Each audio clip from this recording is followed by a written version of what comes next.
bonsoir. Bonsoir à tout le monde. Salut Berlise, Christian Djeye, Doula Africa. Bonsoir à tous mes amis, à tous les compatriotes. Salut Berlise, comment tu vas?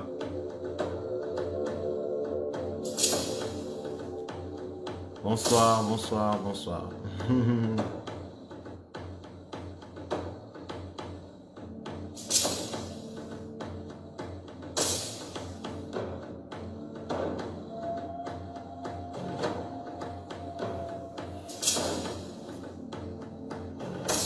Ah ouais, ouais, tu as le...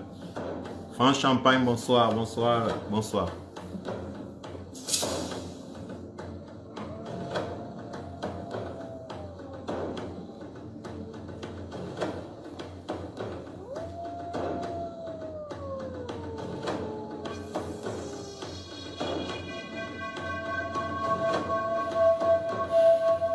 Bonsoir Jeannette Michel. Bonsoir.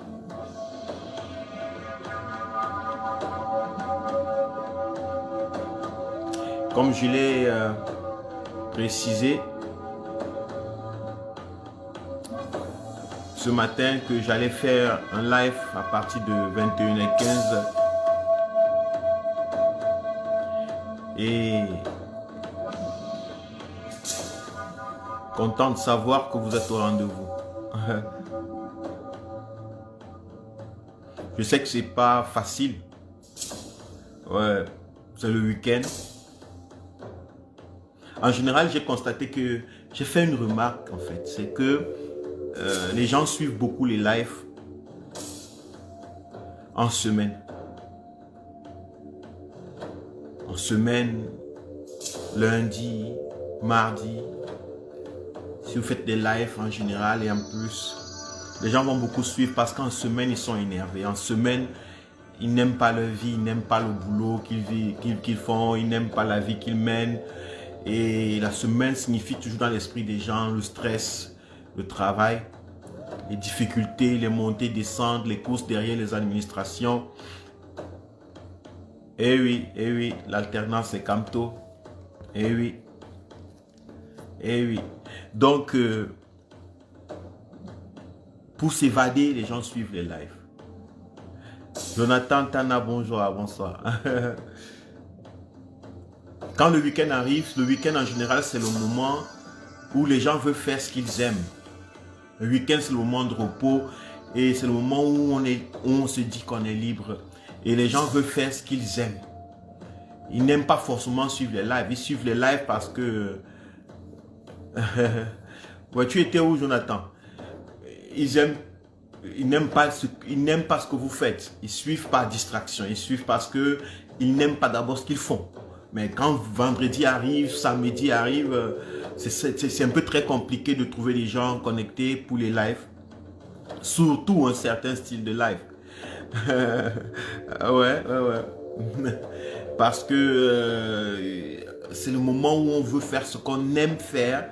Et toi, tu veux nous bavarder de la politique, tu veux nous parler du Cameroun, tu veux faire la philosophie. Bon, en fait, c'est pas le moment. Attends lundi, mardi, mercredi, jeudi. Parce que déjà à partir de jeudi soir, et Henri Martial, Mastarance, bonsoir. Bonsoir mon frère. Jeudi soir déjà, les gens ne sont même plus trop... Hein. Jeudi soir, on prépare déjà le week-end, on a déjà les projets pour le week-end et tout. C'est pas souvent très aisé d'avoir les gens connectés pendant le week-end. Mais bon, je tente ma chance. J'ai décidé de tenter ma chance aujourd'hui et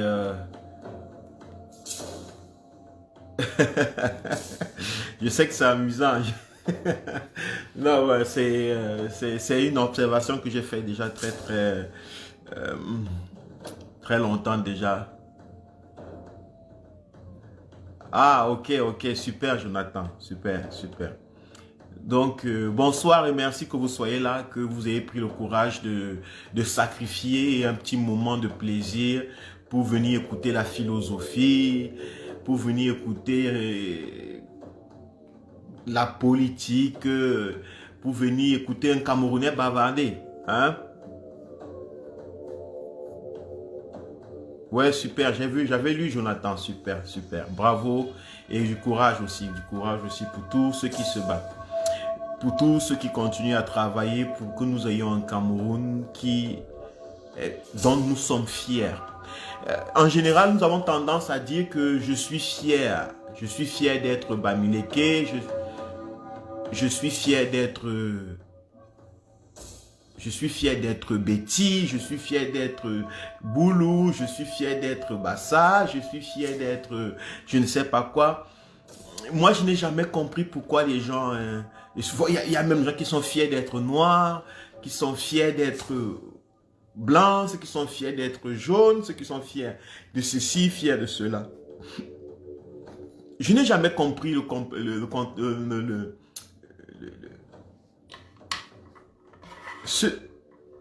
j'ai jamais compris pourquoi les gens sont fiers d'être Bamileke, d'être Bassa, d'être blanc, d'être noir.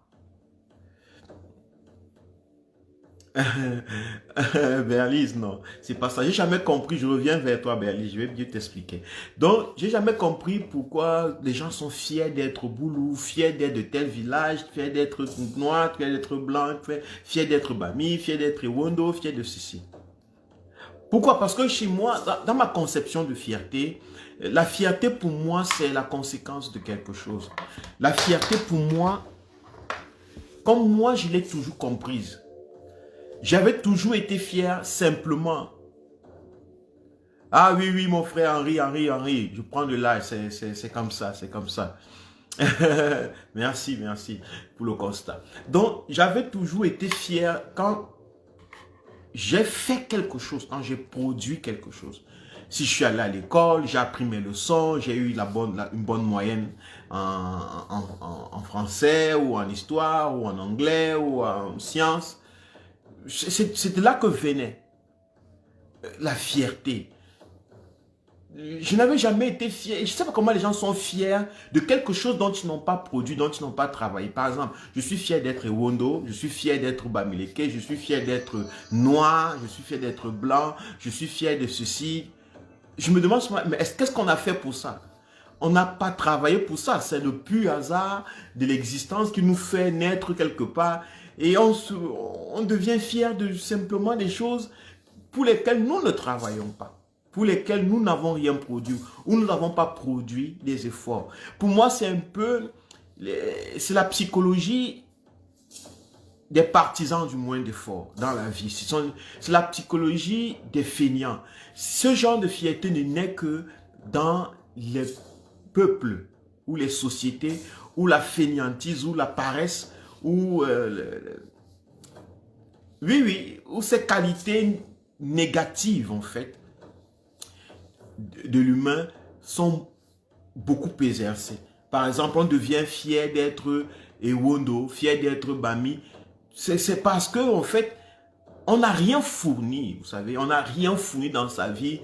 Tout ce qui nous reste comme acte d'existence, c'est qu'on est Bami, c'est qu'on est Wondo, c'est qu'on est nordiste, c'est qu'on est Awusa, c'est qu'on est Wajak, c'est qu'on est Eton, c'est qu'on est ceci. C'est lorsque un peuple reconnaît, ou une personne, un individu, constate qu'il n'a rien produit en tant qu'humain, quand il constate qu'il ne peut plus rien, il n'est rien dans la société, il ne représente rien, qu'il commence à développer des fausses monnaies de fierté, commence à développer des fausses fiertés, des fiertés qui sont basées sur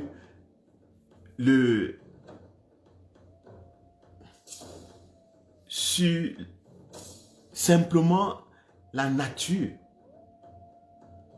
sur le fait qu'il existe, le fait qu'il a aux toilettes, il chie, il est fier.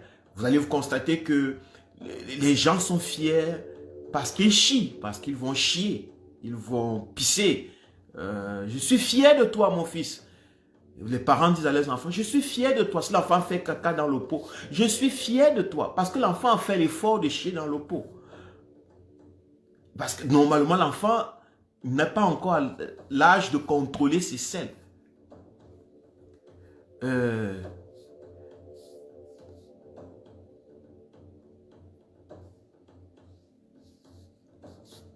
Ok, je vais répondre à cette question qui vient de m'être posée.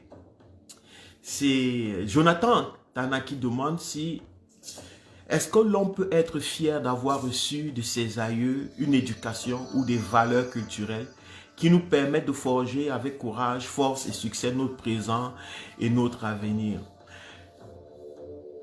Je vais répondre par cette question en disant que je précise que je ne peux qu'être fier de ce que j'ai fait. Je ne peux pas être fier de ce que quelqu'un d'autre a fait. Je peux reconnaître ce que quelqu'un d'autre a fait. Mais être fier de ça, je ne sais pas. Qu'est-ce que ça veut dire en fait? Je reconnais le travail de quelqu'un. Moi, honnêtement, je reconnais le travail que mes ancêtres ont fourni. Et encore, il faut que je prouve que ce qu'ils ont fourni est vraiment de qualité. Il faut que ma vie prouve ça, en fait. La seule façon pour que ma vie prouve que ce que mes ancêtres, l'éducation, le quoi culturel et tout qu'ils ont fourni est de qualité, la seule façon de le prouver, c'est de produire quelque chose de cela, de ce qu'ils m'ont légué ou bien de ce qu'ils m'ont, ce que j'ai appris d'eux, de produire quelque chose de meilleur que ce que eux ils ont produit.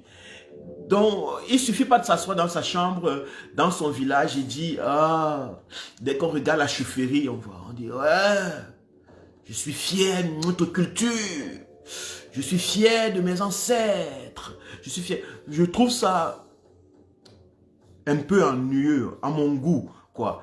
Je veux dire que cette fierté ne puise pas, n'est pas existentielle. C'est une fierté mentale. C'est quelque chose d'imaginaire. C'est que tu imagines ce que la culture que tes ancêtres ont fait, le passé de l'histoire de ton pays et tout. Et tu es fier des combattants, tu es fier des gens qui sont battus. Je sais que les gens prononcent ces mots tout le temps. On parle comme ça dans nos sociétés.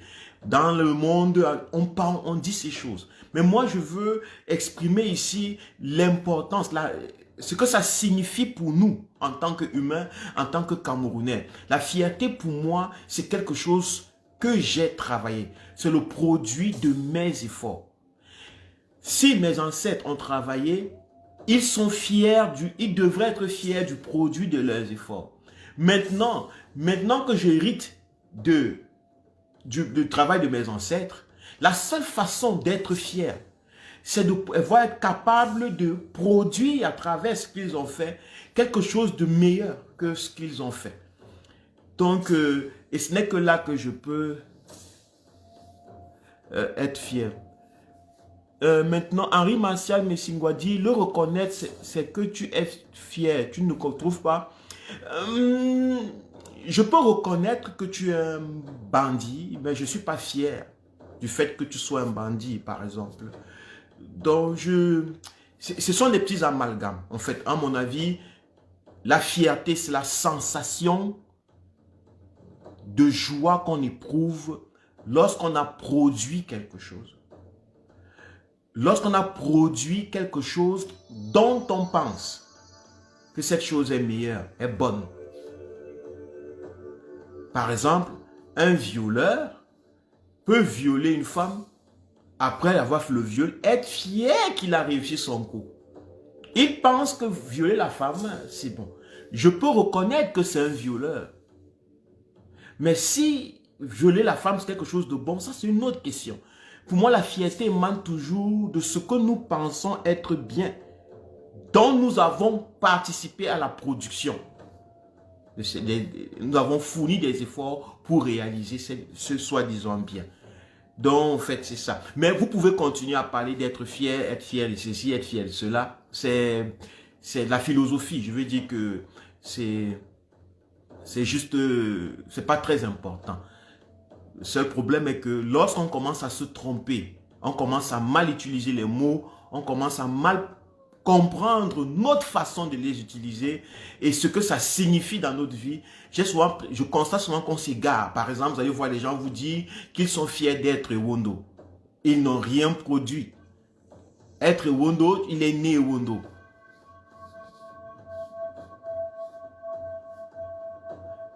Être Ewondo, qu'est-ce que tu as fait pour être Ewondo? Qu'est-ce que tu as fait pour être Mabeya? Qu'est-ce que tu as fait pour être Ngumba? Qu'est-ce que tu as fait? Qu'est-ce que tes ancêtres ont pu bien faire pour que tu sois né dans le village là et que tu reconnaisses, que tu sois si fier d'être né dans ce village? Ça, c'est les approches, c'est ce genre de fierté qui mène dans le tribalisme, c'est ce genre de fierté qui mène aux divisions, les fiertés qui ne sont pas le fruit des efforts. Et le Cameroun est l'un des pays. Bon, d'ailleurs, si vous regardez le Cameroun, vous allez constater, si ceux qui sont au Cameroun peuvent le témoigner ici, j'ai mon ami Martial qui peut le témoigner, c'est un professeur et c'est un enseignant, et Martial, il enseigne dans le Cameroun, il fait face à toutes les réalités.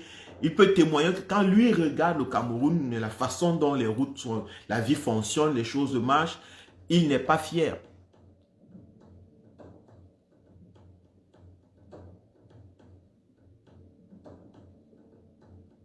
Hein? Donc, il ne peut pas dire qu'il est fier. Il ne peut pas dire, ouais, je suis fier du Cameroun parce que il est simplement Camerounais. Non, on ne peut pas être fier d'être Camerounais. Et c'est le problème que beaucoup de Camerounais ont contre les gens comme moi, comme beaucoup contre ceux qui sont dans la résistance, qui sont dans le combat de la résistance pour la libération du Cameroun. C'est quoi? C'est que ils ont l'impression qu'on n'est pas fier d'être Camerounais et que la seule façon d'être fier d'être Camerounais, c'est simplement dire « je suis Camerounais ». Vous voyez un peu, on veut que vous dites que vous êtes Camerounais. Et lorsque vous êtes Camerounais, ça doit automatiquement éveiller une fierté d'être Camerounais. Pourtant, non, la fierté, ne naît que lorsqu'un Camerounais produit, vit, est épanoui au Cameroun. Lorsqu'il ressent qu'il est important au Cameroun, lorsqu'il ressent que sa vie en tant qu'individu vaut le coup, ça vaut le coup de vivre, c'est important. Lorsqu'il sent qu'il est un homme digne dans son pays, lorsqu'il sent qu'il est traité comme un homme, ce sont ces conditions qui créent la fierté.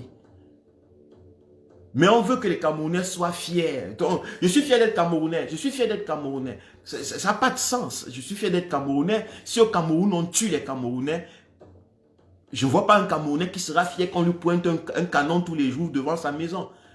Je ne vois pas un Camerounais qui va accepter qu'on le matraque tous les jours, qu'on le jette en prison, qu'on le maltraite. Je ne vois pas un Camerounais qui va accepter ça. Et le moment où il est en train d'être matraqué, malmené, je ne vois pas en train de dire « ouais, je suis fier parce que je suis Camerounais ». Non, on ne peut pas être fier des choses qu'on n'a pas produites. On ne peut pas être fier des choses qu'on n'a pas travaillées. Et la fierté du Cameroun va renaître dans le cœur des Camerounais lorsque les Camerounais seront capables de ressentir qu'ils sont dignes. Lorsqu'ils vont ressentir qu'ils sont pris en compte, comme le dit Jonathan, ils sont pris en compte dans le processus, dans le développement de leur pays. Le Camerounais va se sentir fier et va défendre le Cameroun parce qu'un homme fier devient protecteur. Pas surprotecteur, il devient protecteur. Un homme fier embellit, un homme fier arrange, un homme fier veut que ça marche, que les choses aillent bien. Un homme fier, même quand il y a des problèmes, les difficultés, il va toujours chercher la solution pour les arranger. Un homme fier est diplomatique. Un homme fier parle, échange, est inclusif. Quand les gens ne sont pas fiers, ils font la guerre. Quand les gens ne sont pas fiers, ils tuent. Quand les gens ne sont pas fiers, ils emprisonnent. Quand les gens ne sont pas fiers, ils séquestrent. Quand les gens ne sont pas fiers, ils punissent, ils versent de l'eau, ils tapent à la matraque. Quand les gens ne sont pas fiers, ils gouvernent mal, ils corrompent, ils volent, ils détournent. Tout ce que je viens de dire, c'est la caractéristique du régime Biya qui a gouverné pendant 38 ans. Si vous voulez savoir quel est l'état d'esprit de ceux qui vous ont dirigé pendant 38 ans, je vais vous dire, c'est des gens qui n'étaient pas fiers. Et ils ne pouvaient pas être fiers parce qu'ils n'ont rien produit. Les membres du régime Biya ne pouvaient pas être fiers de Biya, juste toute sa clique et tout son groupe ne pouvaient pas être fiers parce qu'ils n'étaient pas en train de produire quelque chose de meilleur que leurs ancêtres, meilleur que ce que leurs ancêtres ont fait.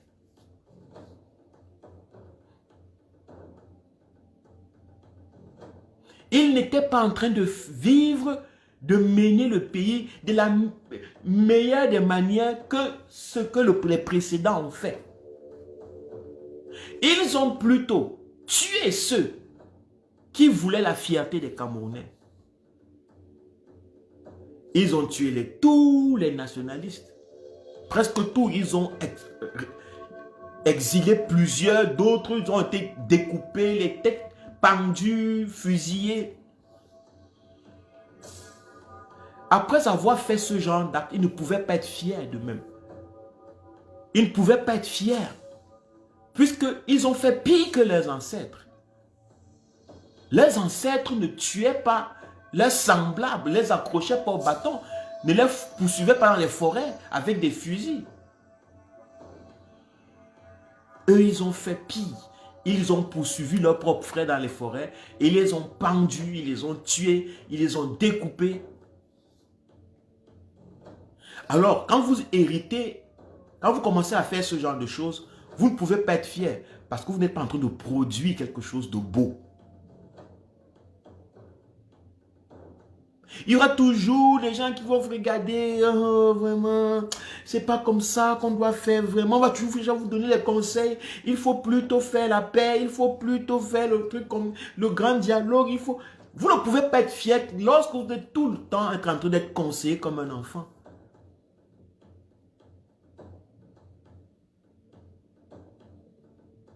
Qui parmi nous était fier lorsqu'on lui répétait tout le temps que va faire ton lit, nettoie ta chambre, fais tes devoirs. Personne n'aime ça.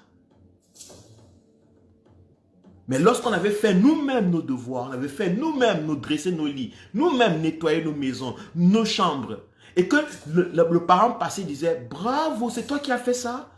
Waouh, super, vraiment, c'est génial. On ressentait quelque chose bouillonner. Boum. Ah, on est reconnu, on est un homme, on est digne. Une joie. J'ai produit ceci. Ça se voit même au Cameroun, vous allez constater que, puisque le Camerounais ne peut pas produire en tant que citoyen pour son pays, le Camerounais devient fier de produire les enfants. Vous allez voir quand les Camerounais accouchent, on est fiers des Camerounais. Wow! Tu as... vraiment. Wow, tu as accouché. Tu as accouché. Bravo. C'est ton 40e. C'est le 7e. Oh, bénédiction du ciel. Bénédiction du ciel. Vous voyez que, parce que accoucher, c'est un effort que l'homme a fait. L'homme est monté difficilement sur la femme. Il a difficilement éjaculé parce que ce n'est pas toujours évident. D'abord, il faut draguer cette femme-là. Elle ne va pas forcément accepter. Il faut qu'elle t'aime aussi, pauvre Camerounais que tu sois. Tu as fait tellement d'efforts. De même pour la femme, il faut que cet homme vraiment reste avec toi pour te faire l'enfant, qu'il t'aime aussi, qu'il te considère au moins pauvre et laide Camerounaise que tu sois. Donc, tu fais des efforts. L'homme fait les efforts et finalement, le produit de leurs efforts crée un enfant. Bouch. Dans un pays où les gens n'arrivent pas individuellement à s'exprimer, à atteindre leur potentiel, certains petits efforts deviennent les efforts les plus valeureux. Par exemple, accoucher un enfant, mettre au moins un enfant, c'est un effort. c'est respecté, c'est glorifié. Puisque les Camerounais n'arrivent pas à devenir des pilotes, à devenir des présidents, à devenir des directeurs, à avoir un boulot, un poste, à s'épanouir dans la société, ils sont réduits à produire les moindres efforts et à trouver que ces petits efforts sont comment on peut dire,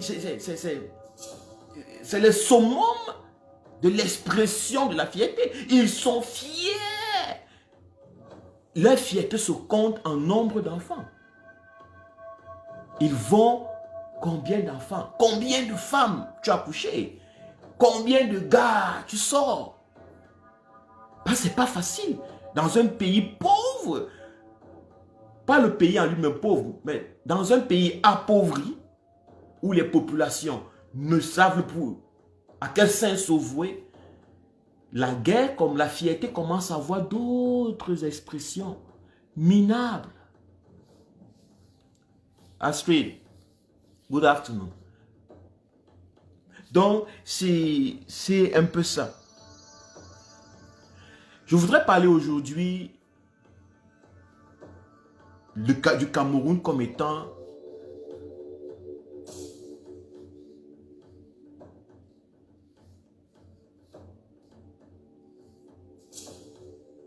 voilà, Jonathan. Voilà.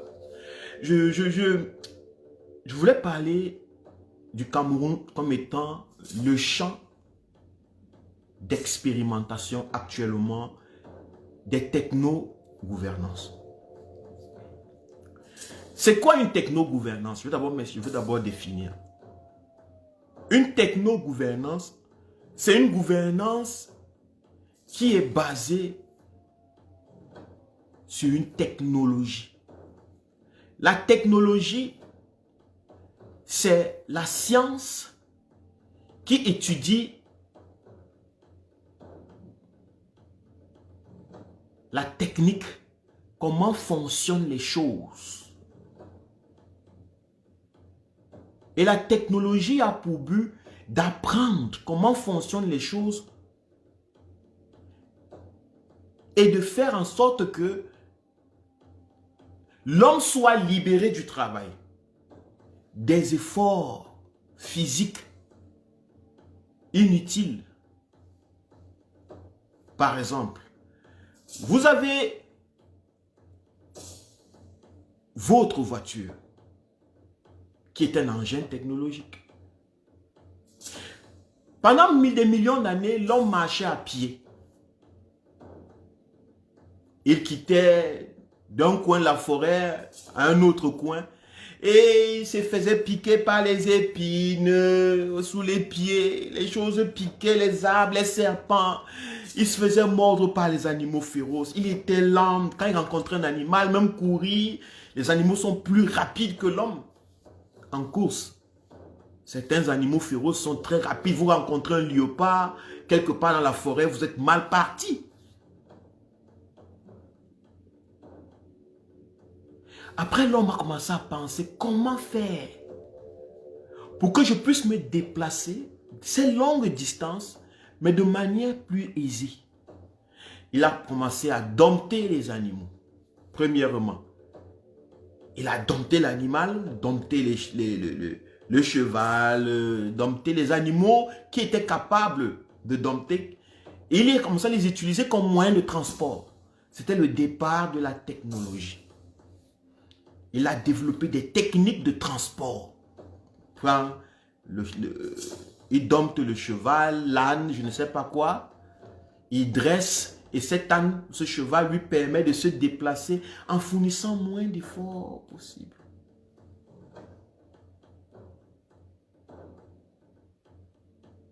Et c'était ça. C'est comme ça que ça continue.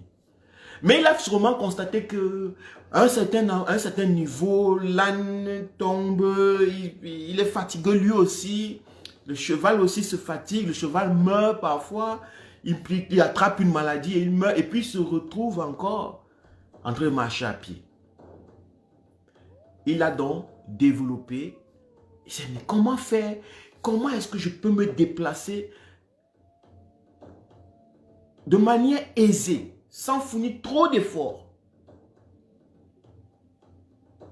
Mais il faut que mon moyen de transport soit permanent. Ça veut dire que ça ne se fatigue pas, que ça ne se casse pas, que ça ne tombe pas malade, que ça ne... Et c'est comme ça que l'homme, sûrement, se retrouvait en train de... a découvert le moteur à vapeur. Tcha, quand le moteur à vapeur est sorti, on a senti comment les choses tournaient, ça faisait tourner la roue, ça faisait cela, wow, wow, wow, wow, wow, wow, wow. Et puis on a créé les premiers véhicules.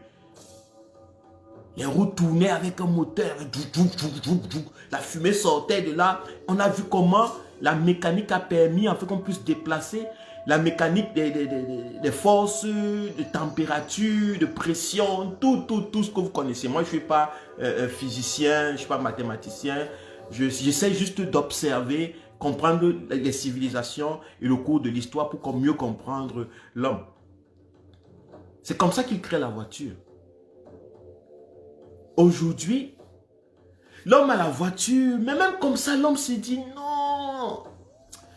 Il ne suffit pas d'avoir la voiture. Il m'arrive parfois d'avoir la voiture, mais je veux aller à Paris et j'habite à... Je suis à Berlin. Je ne connais pas Paris. L'homme a commencé donc, il me faut avoir quelque chose qui me permet d'arriver à Paris sans que je me perde, puisque je ne connais pas Paris. Oui, je peux me déplacer jusqu'à Paris, j'ai le moyen de transport, mais je ne connais pas où je vais. Je ne connais pas, il faut m'orienter. L'homme a donc créé la carte. Avant, les gens se déplaçaient avec une carte là, en papier. Vous vous arrêtez à tous les kilomètres, vous vous arrêtez, vous lisez. Nous sommes maintenant où comme ça? Nord-ouest, direction nord. On regarde sur les pancartes, on dit, ah oui, c'est ce qu'ils sont en train de pointer. Et on continue. Les voyages qu'ils faisaient, qu'ils font aujourd'hui, 1 heure, faisaient, il y a de cela 30 ans, 50 ans de cela, ces voyages faisaient 4-5 heures de temps. Et l'homme a donc créé ce qu'on appelle la navigation. Système de navigation. Le système de navigation, lui, il a facilité énormément. Il a énormément facilité le déplacement de l'homme. L'homme a la voiture, mais en même temps, il ne doit plus se soucier de s'il connaît Paris ou non. Il suffit que son ami lui donne l'adresse, sa maman lui donne l'adresse à Paris et lui vient de Berlin. Bonsoir Brigitte Meadow, bonsoir tout le monde. Il suffit que son père lui donne l'adresse à New York, à Paris, à je ne sais pas où, à Cologne, peu importe. C'est comme ça que il tape juste sur un système de navigation et il s'en va. Il s'en va, il se déplace sans fournir trop d'efforts personnels. Maintenant, il ne marche plus à pied, même il ne marche plus simplement à pied. Mais aussi, il ne pense plus trop. Regardez l'évolution. Au départ, il marchait à pied. Après, il a pris le cheval. Mais avec le cheval, il a constaté les limites. Il pensait encore beaucoup. Parfois, il recommençait à marcher à pied si le cheval mourait. Après, il a pensé à un véhicule qui peut se déplacer sans se fatiguer permanemment, qui n'a pas de problème, qui ne va pas tomber malade. C'est comme ça qu'il a découvert la voiture. Avec la voiture, maintenant, il peut se déplacer de longues distances en très peu de temps. Il pense moins. Au fur et à mesure, il pense moins et il peut plus. Donc, l'effort physique est diminué. Il ne fournit plus trop d'efforts physiques. Mais en même temps, parallèlement, l'effort mental qu'il fournissait diminue aussi. Avant, il lisait la carte, il devait réfléchir. Nous sommes où? Pôle Nord, pôle Sud, papa. L'effort physique était diminué, mais il y avait encore les problèmes parce qu'il devait retenir les noms des plaques, les noms des villes. Il devait tout le temps se conduire en train de regarder à gauche, à droite. S'il n'a pas raté la sortie, est-ce que c'est là vraiment, c'est l'autoroute-ci ou c'est la nationale, c'est quoi? Donc, il fournissait trop d'efforts. Maintenant que la technologie l'a libéré physiquement, la navigation vient le libérer même mentalement. Maintenant, l'homme n'est plus seulement ne fournit plus des efforts mentaux, physiques pour se déplacer. Il ne fournit non plus des efforts intellectuels, c'est-à-dire mentaux. Aujourd'hui, si tu veux, tu te lèves le matin, tu dis que tu vas pour la première fois, on t'a invité à un endroit, tu ne cherches même pas, oh c'était quoi? Tu appuies ton téléphone, tu tapes l'adresse et Google t'envoie là-bas. Le système de navigation t'y mène. Tu marches même. Maintenant, l'homme a vu que, oh, même ça, conduire la voiture, c'est encore un effort. L'homme prend donc, pousse le bouton à bout. Maintenant, il a créé dans des voitures qui se déplacent seules. L'homme veut maintenant s'asseoir dans la voiture, ne même plus tourner le volant, ne même plus appuyer sur l'accélérateur ou machin. L'homme veut être transporté sans pensée et sans action. Voilà où l'homme est en train de partir. L'homme est en train d'aller vers la libération des efforts, des souffrances physiques et la libération des souffrances mentales inutiles. Tout pays où les gens souffrent encore physiquement pour se déplacer, pensent encore tellement pour quitter d'un coin un coin B, c'est un pays en retard. C'est un pays qui est voué à disparaître. C'est un peuple qui est appelé à la disparition.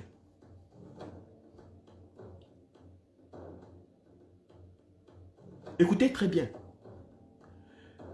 Avec l'avancée de la technologie, tout pays, tout peuple qui fournit encore les efforts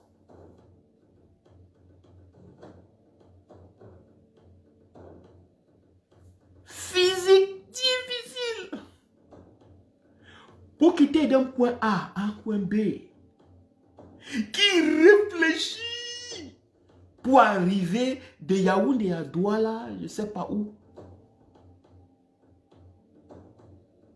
C'est un peuple qui est appelé à disparaître. C'est un peuple qui est appelé à devenir de plus en plus inutile. C'est une société que l'évolution va rejeter si ce peuple ne prend pas conscience.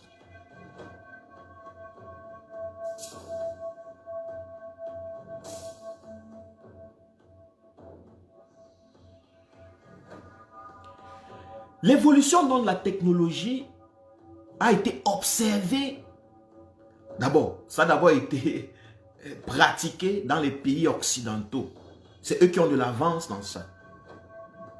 Mais ils n'ont pas qu'évolué, ils ont compris le phénomène dont je vous parle.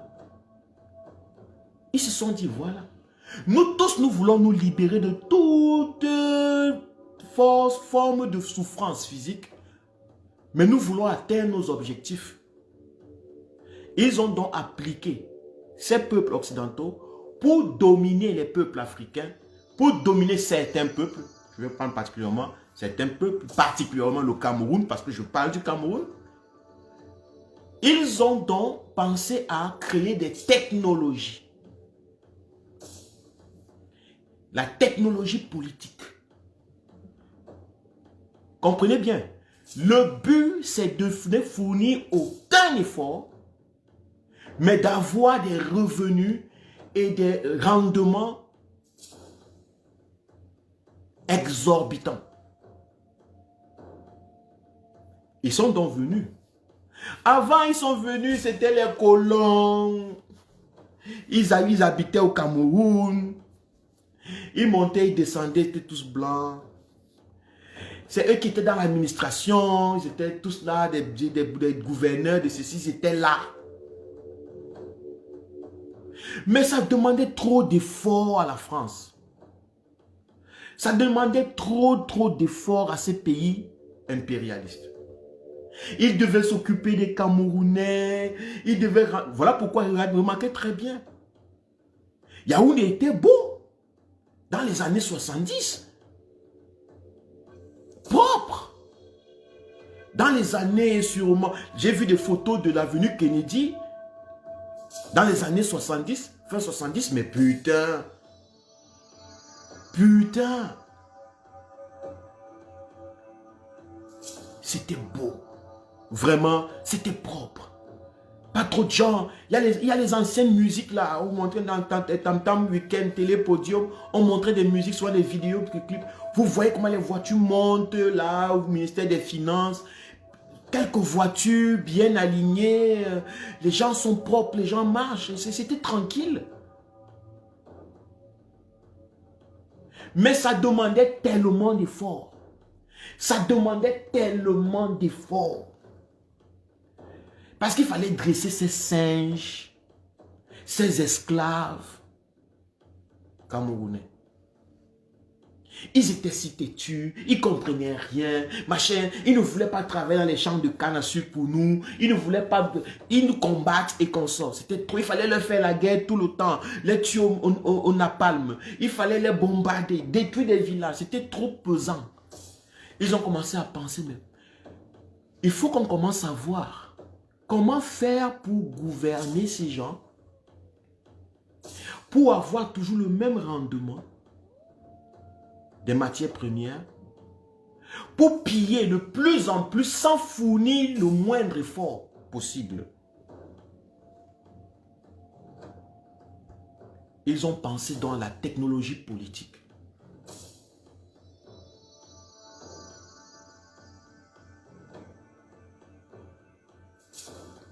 Avec cette technologie, ils ont pu gouverner le Cameroun pendant près de 60 ans. Ils ont quitté, ils ont dit 1960, prenez les indépendances, prenez. Oh, les Camerounais chantaient.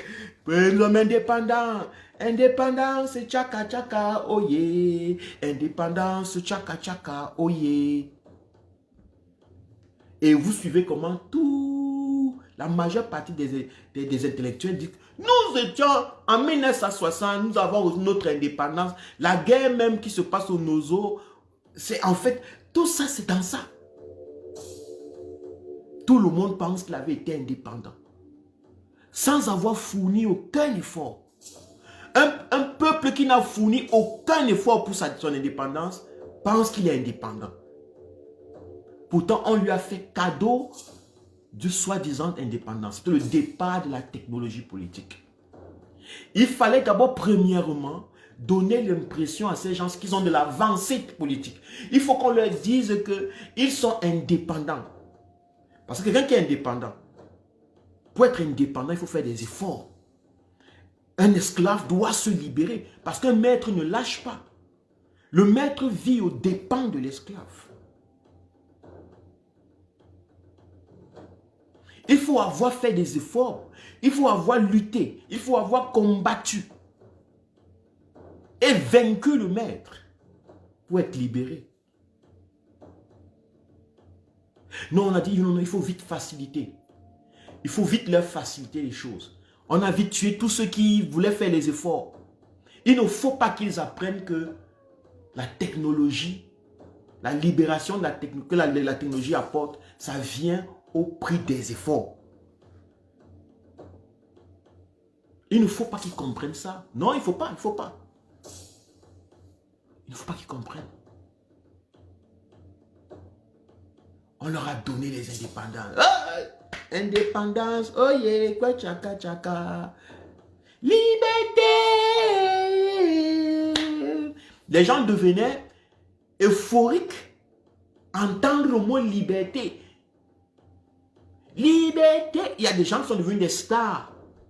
La musique camerounaise, rien qu'à cause de cette indépendance. On les a promus. Ces musiciens, on les a promus des villageois. Vas-y, chante. Liberté. Dieu tout-puissant.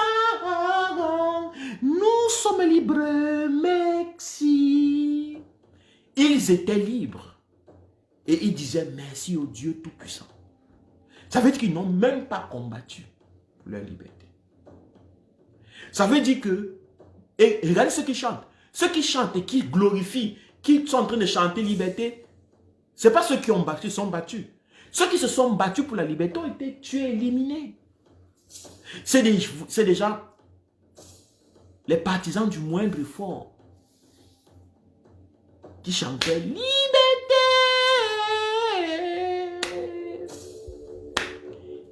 Dieu tout-puissant. Et c'est comme ça que la technologie commence. On facilite, on a anticipé. Ils n'ont fourni aucun effort. Ils ne connaissent pas la valeur de la souffrance, la valeur de la liberté. Ils ne connaissaient pas la valeur des indépendances. C'était le patron, c'était le maître qui se détachait d'eux parce que ça pesait sur ses épaules. Le maître, lui, il était pris par l'avancée technologique de son temps. Il avait une vision à l'avance. 5, 10 ans, 20 ans. Ils ont dit non. Si on veut garder ce pays en esclavage, à notre service pendant plusieurs, des centaines d'années encore, nous sommes appelés à introduire de la technologie politique. La première des choses, c'est de leur donner un semblant d'indépendance. Là,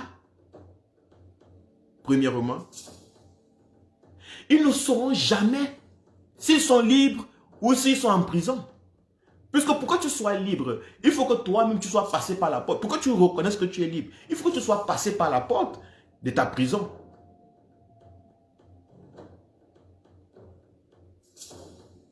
Il faut que tu aies fait quelque chose. Pour que ta liberté ait une valeur, il faut que tu aies fait quelque chose. Qu'est-ce que les Camerounais ont fait pour avoir les indépendances?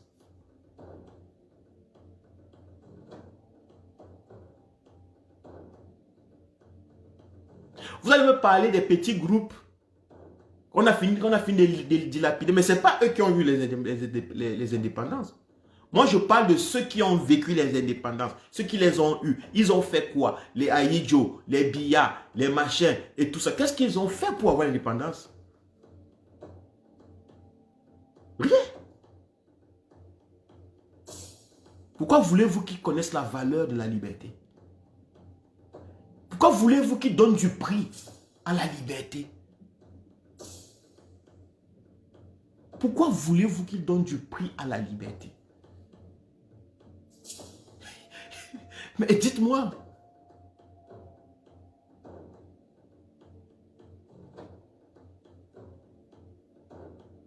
Ils ont fait quoi? Rien. Donc, le régime Biya est simplement...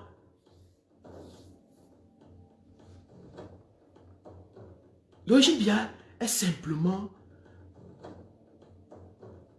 Comment je peux dire? La conséquence naturelle, l'abandon. Voilà pourquoi je vous parlais au départ de la fierté. Cette fierté, ils sont fiers des indépendants. Nous sommes fiers, nous sommes un pays indépendant, nous sommes fiers du Cameroun. Comment vous pouvez être fier d'un pays où même son indépendance, vous n'avez rien fait pour? Vous êtes fier de quoi? Vous connaissez que c'est quoi? Qu'est-ce que ça veut dire? Vous avez fait quoi pour être indépendant? Vous êtes fiers comme ça en l'air, en l'air. Donc, on leur donne les indépendances, mais on pense comment faire pour les gouverner. On a commencé à penser donc à la technologie. Une deuxième phase de la technologie, c'était d'avoir des Camerounais à la tête du Cameroun, mais qui pensent français, qui pensent aux intérêts de la France, qui ont un programme, qui sont mentalement programmés pour servir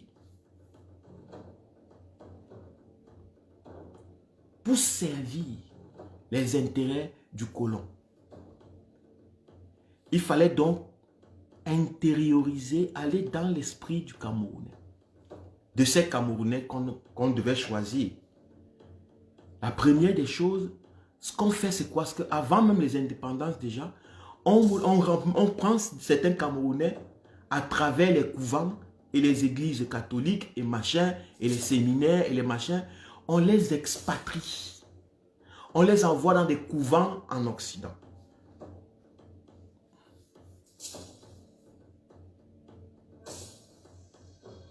On les envoie dans des couvents en Occident. Et dans ces couvents, qu'est-ce qu'on fait? On les programme. Ça peut être les écoles, quand vous entendez les prestigieuses écoles. J'ai vu un monsieur sur Equinox aujourd'hui dire qu'il était dans une prestigieuse école, la Sorbonne, la Sorbonne. On les envoie dans des couvents et dans ces couvents, on les programme. On leur donne des diplômes. On leur donne une chambre. Des gens qui dormaient à 10 dans une chambre. Dans leur village, leurs pères étaient des planteurs, des simples cultivateurs, des catéchistes, des va-nu-pieds, se retrouvent dans des chambres où ils dorment seuls. Ils ont une petite radio, ils ont un téléphone. On les met dans des états où ils commencent à prendre goût à la richesse. Mais ils prennent goût à la richesse, à l'opulence, mais ne savent pas comment on fait pour atteindre cette opulence. Ne savent pas comment on travaille pour atteindre cette opulence. Ne savent pas comment on produit, que les efforts qu'on fournit pour atteindre cette opulence. On leur donne dans tout ce programme. Les pères, Célestins et Malestins et Célestins les protègent, les gardent, les nettoient. Leur fait même l'amour. Parce que l'amour a un très grand rôle dans la structuration mentale. Dans la manipulation d'un être humain, l'acte sexuel a un très grand rôle. Parce que pendant l'acte sexuel, il y a capacité de se faire des suggestions hypnotiques. L'acte sexuel est un moment d'hypnose.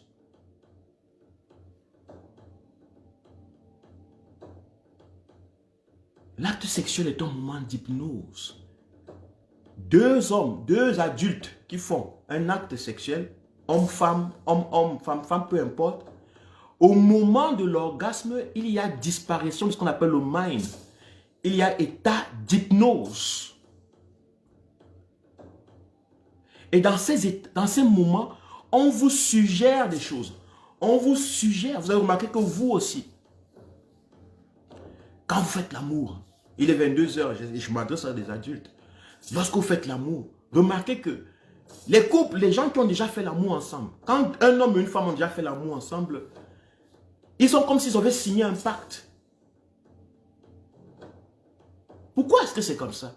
Quand ils n'ont pas encore fait l'amour, non, ils peuvent, je n'ai pas le temps, je n'ai pas le temps. Oh non, je te comprends. Non, la femme est capable de prendre des positions.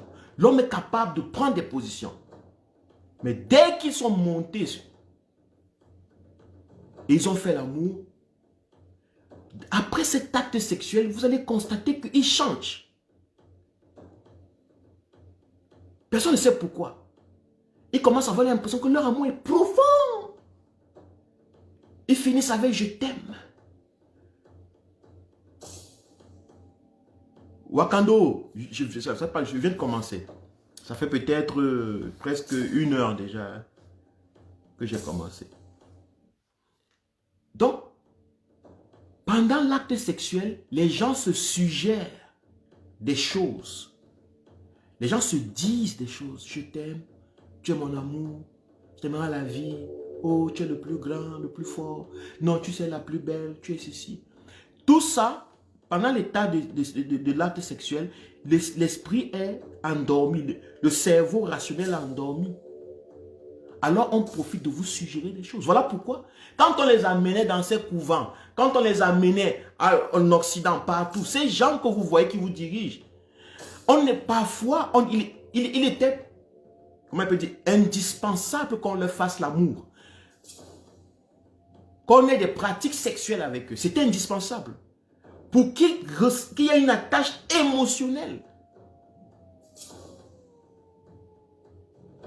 Pour qu'ils n'arrivent plus à avoir des positions.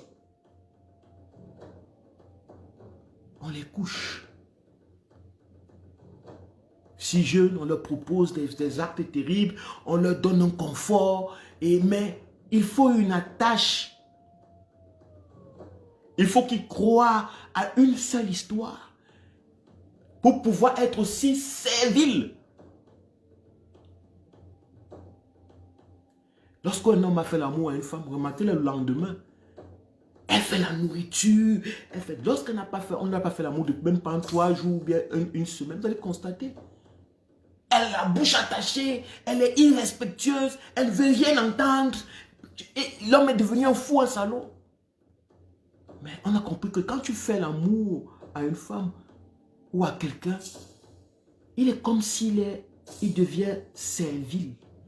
Il est comme si quelque chose de transcendantal, quelque chose qui ne contrôle pas, a pris le dessus. Donc, on était obligé parfois de coucher avec ces jeunes hommes pour qu'ils puissent développer pas simplement une relation intellectuelle avec l'éducation qu'on leur donnait partout dans les écoles de la Sorbonne et tout. Non, il fallait une éducation, il fallait aussi une structuration émotionnelle, sentimentale. Vous allez voir quand ils se rencontrent, regardez comment ils se touchent. Regardez comment ils se touchent. Regardez comment ils se parlent, ils s'approchent, les visages. Ils sont presque en train de se donner des bises à la bouche. Vous allez voir dans les pays arabes. Et ils s'embrassent partout à la bouche. Les hommes s'embrassent à la bouche. C'est comme ça qu'on soude beaucoup de liens dans les sociétés. Par le passage du sexe. Mais ce n'est pas le seul moyen, mais c'est un moyen très important. Ce n'est pas toujours dit que ça va réussir. Parce que tu peux coucher avec une femme demain, elle te dit, ah, je ne suis plus avec toi. Tu peux coucher avec un homme demain, il te dit, ah, je ne suis plus avec toi. Mais c'est indispensable. Dans ce genre de fabrication, dans cette technologie, pour asservir les hommes, le sexe était très important.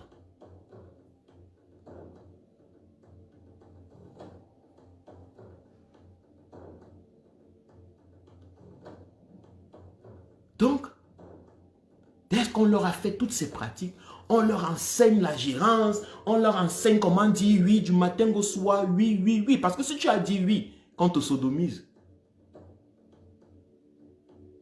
et chaque fois qu'on te le fait, tu dis oui, oui, ça te fait mal. Oui, oui, oui, oui. Tu deviens un oui-zaga. Un ya-zaga en allemand. En français, un béni oui, oui. Tu as vu l'opulence, tu n'as jamais travaillé. Tu as vu le lit, les téléphones, les vestes, les chaussures. Tu ne sais pas comment fabriquer une chaussure. Tu ne sais pas. Mais eux, ils savent qu'ils veulent se libérer de toute difficulté de pillage. Parce que les pillages, quand ils venaient eux-mêmes au Cameroun, vous pouvez les attaquer, vous pouvez les tuer, leurs militaires mouraient dans vos forêts. Non, maintenant ils ont développé comment faire pour gouverner ces gens à distance, sans qu'on nous voie, sans que nous soyons présents là.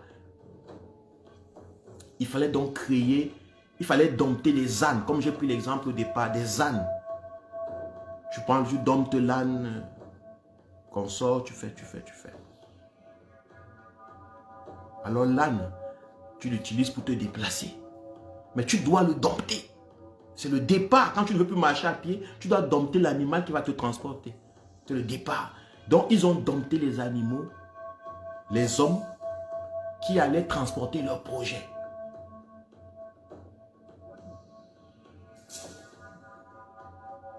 Le projet d'imbécilisation.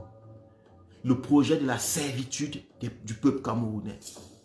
Le projet de l'emprisonnement, de l'esclavage, du pillage du peuple camerounais. Alors ils ont fait rentrer donc ces ânes domptés dans les pays, au Cameroun, les mettre, les installer dans l'administration. Vous ne pouvez pas travailler, vous ne pouvez pas vivre à la Sorbonne, fréquenter la Sorbonne. En 7 ans, vous êtes africain et vous ne rentrez pas travailler dans vos pays. Voilà pourquoi les Noirs rentraient beaucoup avant. Les Noirs rentraient beaucoup avant. Avant, quand les gens quittaient pour aller en Europe, ils retournaient.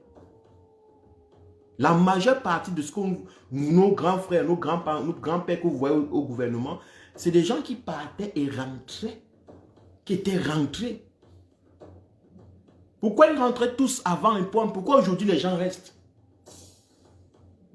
Vous ne posez pas la question. Aujourd'hui, quand quelqu'un sort, on ne sait même plus s'il va encore rentrer. Les gens ne rentraient pas parce que c'était beau au pays. Qu'on ne vous trompe pas. Les gens ne rentraient pas au pays au temps de Biya parce que c'était beau. Non. On rentrait parce qu'on avait une mission. On partait faire quelque chose de précis. On rentrait parce qu'on était renvoyé. Vous voyez un villageois qui quitte. Son papa était planteur, catéchiste. Pauvre type. Il laisse l'opulence qu'il y a dans sa chambre, la Sorbonne. Les belles vestes, les beaux habits. Et il rentre au village? Non. Pour qu'il rentre, il fallait qu'on l'envoie. Qu'on le force. Pour rentrer dans cette misère. Il fallait qu'on te force. Qu'on te propose.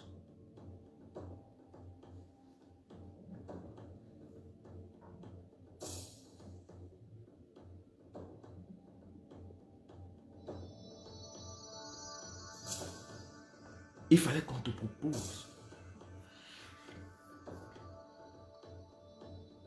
Et c'est comme ça donc qu'il rentrait et il partait avec les dossiers et les plans et l'éducation et le contrôle mental du colon pour continuer le projet du colon.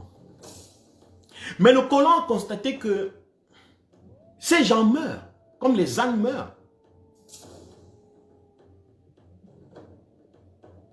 Ces gens meurent comme les ânes meurent. Et il s'est dit, nous sommes des humains, nous sommes passagers.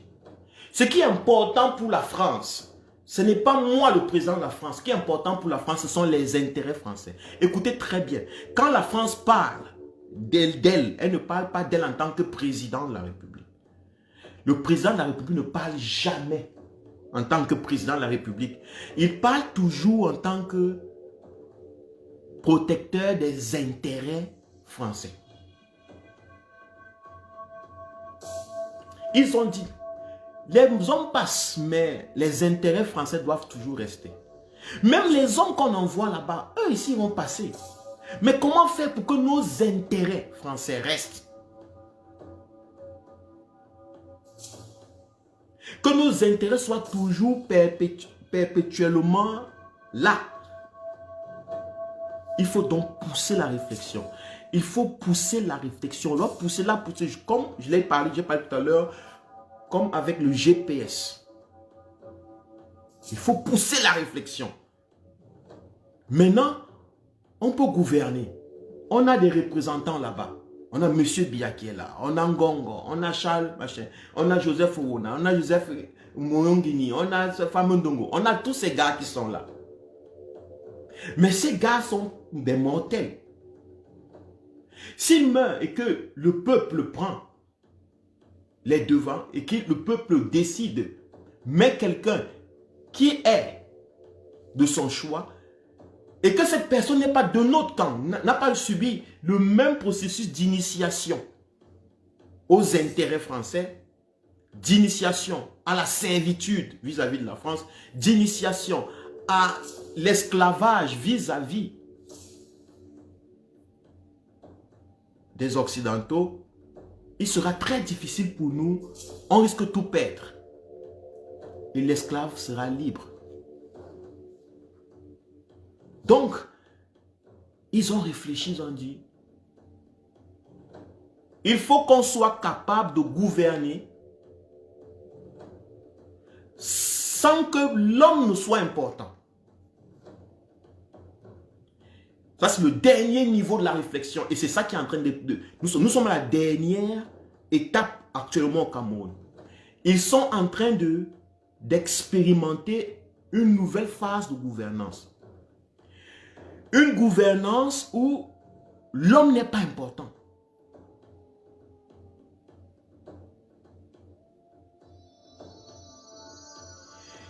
Ils sont en train de tester parce qu'ils savent que si l'homme est important, on aura donné l'importance à l'homme président, on va donner l'importance à l'homme directeur, machin. Mais en fait,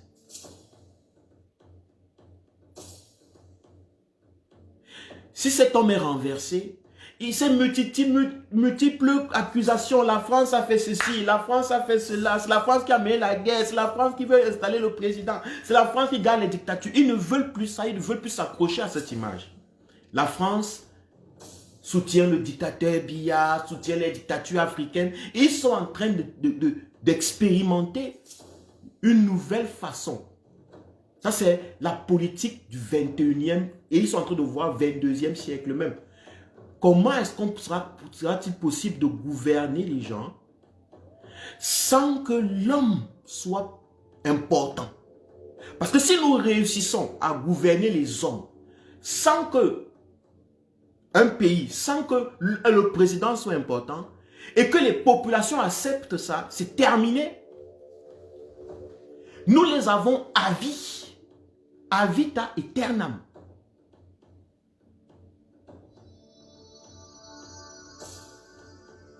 Parce que, avant quand ils se combattaient, ils pointaient le dictateur. Et on connaissait le dictateur. On pouvait le tuer, on pouvait le tirer dessus, ça créait beaucoup de problèmes, les relations internationales, blablabla. Ils sont en train de se dire comment faire de telle sorte que les peuples se soulèvent parce qu'ils disent qu'il y a un président qui gère mal.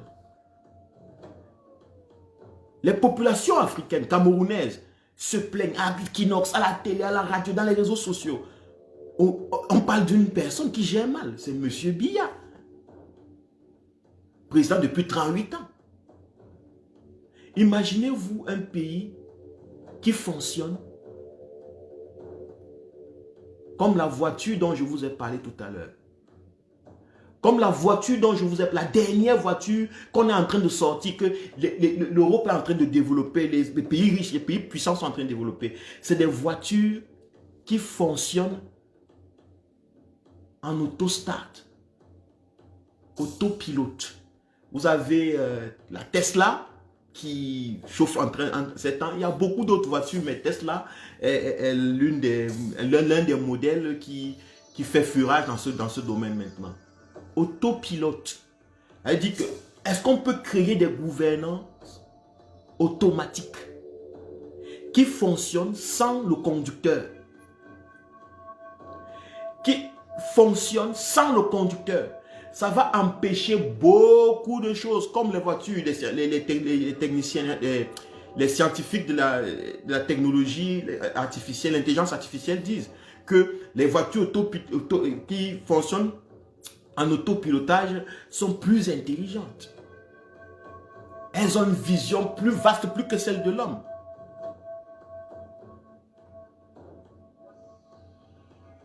Donc, ils sont en train de s'accommoder à leur propre... Parce qu'eux, ils évoluent selon leur technologie. Comment gouverner les pays africains nous basant sur nos capacités technologiques que nous avons maintenant? La biométrie, l'intelligence artificielle, la nanotechnologie, tout. Comment faire de telle sorte que nous puissions avoir main mise sur la gouvernance et la gérance des richesses dans ces pays sans qu'il y ait un président? Et ils sont en train de tester. Et ils voient que ça marche. Ils font disparaître les présidents africains. D'autres meurent, mais ils gardent les photos et les images. Ils testent. Quelle est la réaction des populations? Est-ce que les populations vont marcher comme d'habitude? Est-ce que les populations mangent comme d'habitude? Est-ce que les populations se marient comme d'habitude? Elles dansent comme d'habitude? Elles fêtent Noël comme d'habitude? Est-ce qu'elles vont au grand mall comme d'habitude? Est-ce que? On observe, on prend des notes. On prend des notes. On prend des notes. Ils ont toute une banque de données sur les comportements des Camerounais vis-à-vis de la représentation qu'ils ont de leur gouvernance. Et lorsqu'ils vont voir que ces gens sont capables de continuer sans un président, je vous assure et je vous le promets qu'ils vont utiliser tous les moyens qui sont à leur disposition parce que les intérêts sont trop grands. Si nous, peuple camerounais, nous ne faisons pas, parce que nous sommes au carrefour de la décision. Si nous voulons un peuple camerounais, si nous voulons une réelle indépendance, si nous voulons une véritable fierté en tant que peuple, nous devons comprendre que l'enjeu est plus vaste que simplement dire les on fait ceci, machin. C'est tout le Cameroun qui ne sera plus important. C'est tous les Camerounais qui ne seront plus importants.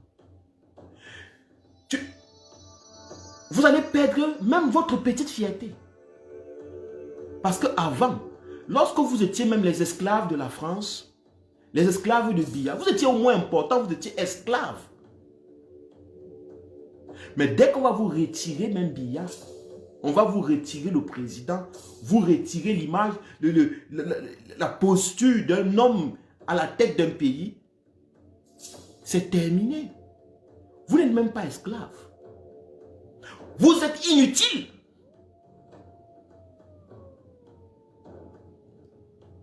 Vous devenez une masse de personnes inutiles puisque vous ne pouvez pas voter.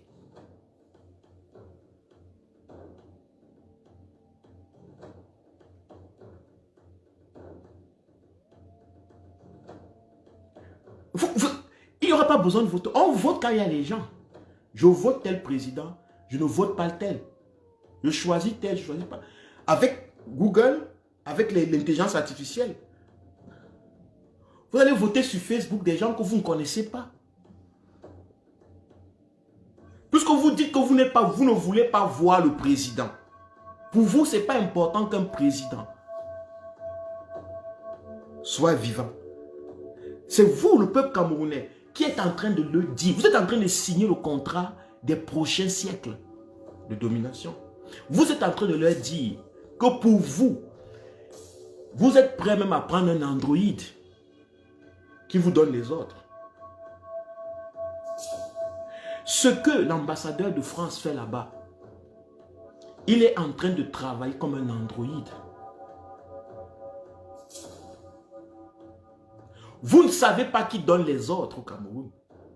Mais vous acceptez les ordres.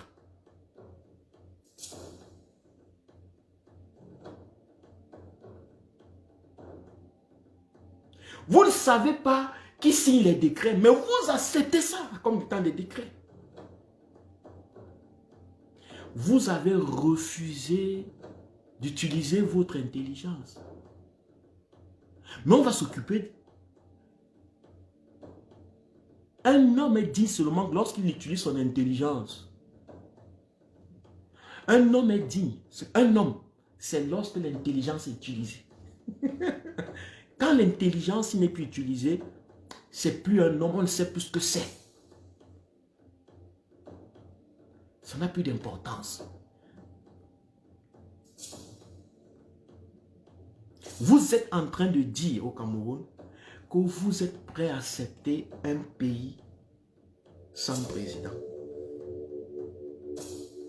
Mais que vous êtes prêt à continuer votre vie, à suivre des ordres venant de n'importe quoi et n'importe qui.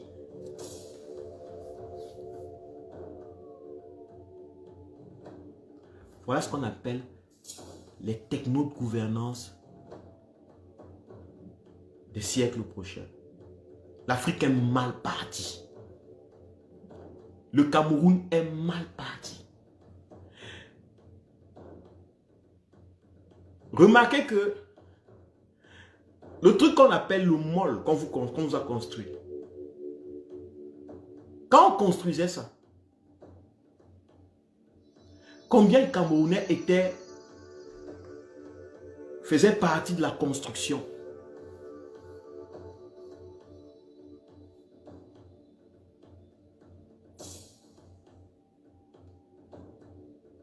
Combien de Camerounais ont participé à la construction? On va vous construire. On va construire des malls, des routes, des hôpitaux. Mais pas pour vous. Et sans vous. Vous n'êtes pas important. La technologie peut faire ça sans vous. Et ce n'est pas pour vous. Parce qu'on sait que vous n'êtes pas important.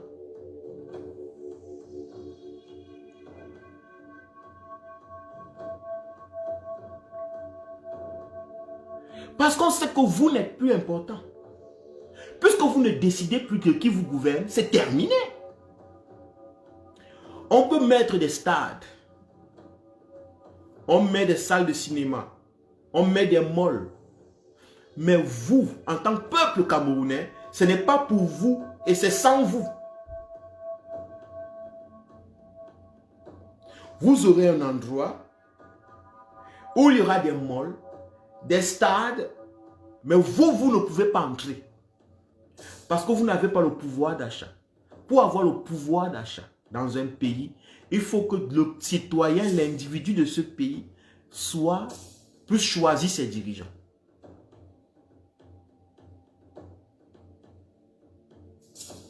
Et que ces dirigeants lui rendent compte.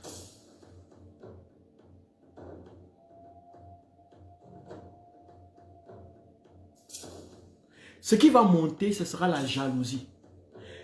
Le pont entre les riches et les pauvres va s'écarter, sera encore très grand. Le fossé sera très énorme. Le taux de criminalité va augmenter au Cameroun d'ici les 10 prochaines années. Non, 10 c'est même beaucoup, les 5 prochaines années. Vous remarquez que derrière le pays, il y a déjà des crimes. Des crimes. On reconnaît déjà la population comme des microbes. Regardez, dans un pays, on appelle une population les microbes. Comprenez ce qui se passe. Dans le contexte biologique ou scientifique, un microbe est un corps étranger. Pourquoi ces gens vous laissent vous appeler des microbes? C'est très psychologique, c'est profondément psychologique. Vous êtes des microbes. Dans leur perception, vous êtes le superflu. Vous n'êtes pas intéressant, vous n'êtes pas important. On peut construire un mall. Combien de Camerounais peuvent s'acheter quelque chose dans un mall? La majeure pratiquement le problème de manger. Une chaussure, location d'un magasin au mall, ce n'est pas les locations du marché central. Combien de Camerounais peuvent s'offrir un magasin au mall? Ça sera plein de Libanais, de Chinois, des étrangers. Et ceux qui vont faire les achats là-bas, je ne dis pas ceux qui vont aller se promener là-bas, je dis ceux qui vont pouvoir s'acheter une chaussure là-bas, ce ne sera pas vous. Vous devenez de plus en plus inutile. Puisque vous avez fait le choix d'être inutile. Vous êtes en train de faire le choix en laissant le régime Biya vous gouverner avec la photo, en laissant le régime Biya signer des décrets et vous ne savez pas qui les signe, en ne cherchant pas à savoir est-ce que le pays est gouverné, est-ce qu'il y a vacances ou non. Ce que vous êtes en train de dire réellement, vous êtes en train de dire que vous n'êtes plus important. Et on va vous traiter comme tel. Ils vous traiteront comme tel. Et ce n'est pas de leur faute. That is nature. C'est comme ça que la nature est. La nature te traite comme tu es, comme tu te présentes. Si vous ne demandez pas, vous ne faites pas le constat de la vacance et que vous laissez ce pays gouverner dans le vide, par une photo, par une imagination, par quelques vidéos, Demain, on va vous présenter des présidents fabriqués, de l'intelligence artificielle qui est président. On peut vous gouverner comme ça pendant 200, 300, 5000 ans. Et vous n'aurez même plus l'occasion de vous rebeller. Écoutez, vous n'aurez même plus l'occasion de vous rebeller. Parce que même pour se rebeller, il faut que toi-même, que tu aies donné ta voix, que tu aies choisi le dirigeant. Et que le dirigeant n'est pas en train de faire le travail qu'il doit faire.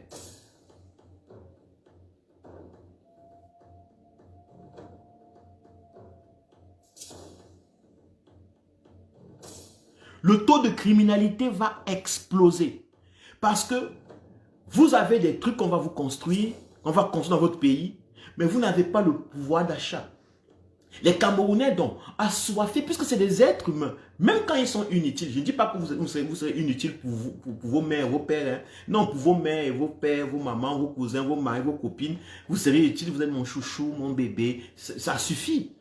Mais je dis en termes de pouvoir politique, le pouvoir économique, vous serez inutile, inexistant. En fait, invoulu, à décapiter, à jeter quelque part, à détruire. Le Camerounais qui n'a pas les moyens va se corrompre 2 fois plus maintenant. Va corrompre 2 fois plus maintenant pour pouvoir aller au mall et s'acheter une chaussure dans le mall. Avant, quand il n'y avait pas le mall, il corrompait, il prenait 5 000. Maintenant, il va prendre 10 000, 15 000, 20 000.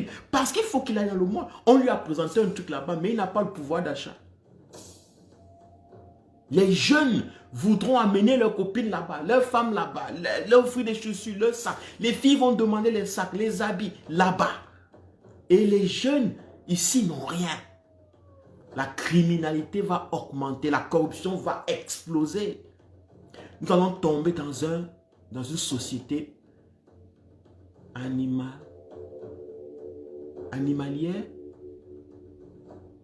dans l'animosité profonde, la vraie jungle. Et vous allez vous tuer. Vous allez vous faire tellement de mal entre vous parce que vous avez refusé de prendre la décision au carrefour de l'histoire. Depuis plusieurs mois déjà,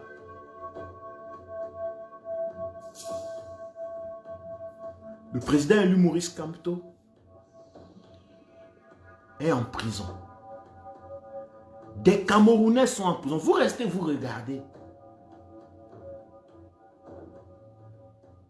Vous vous dites que vous faites du bien, en fait. Que vous faites du bien au pays. Depuis plusieurs mois, M. Biya n'a plus fait signe de vie. Je parle de signe de vie. Je ne parle pas de... Il est passé à la télé. Je dis signe de vie. Ça veut dire un président marche. Même un roi, au temps des rois, le roi faisait les bains de foule. Kadhafi, qui était l'un des plus truands des dictateurs, faisait les bains de foule.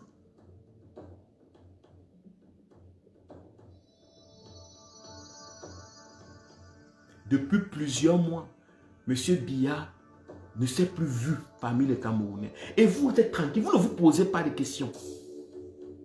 Comment le pays continue? Qui signe les décrets? Qui rencontre les ambassadeurs donc? Mais ça devait créer un questionnement. Ça devait créer un soulèvement populaire, intellectuel, dans les télés, dans les réseaux, partout. Mais regardez, tout le monde est calme. La vie continue. Vous êtes en train d'accepter la technogouvernance sans le savoir. Ils sont dans les pays africains.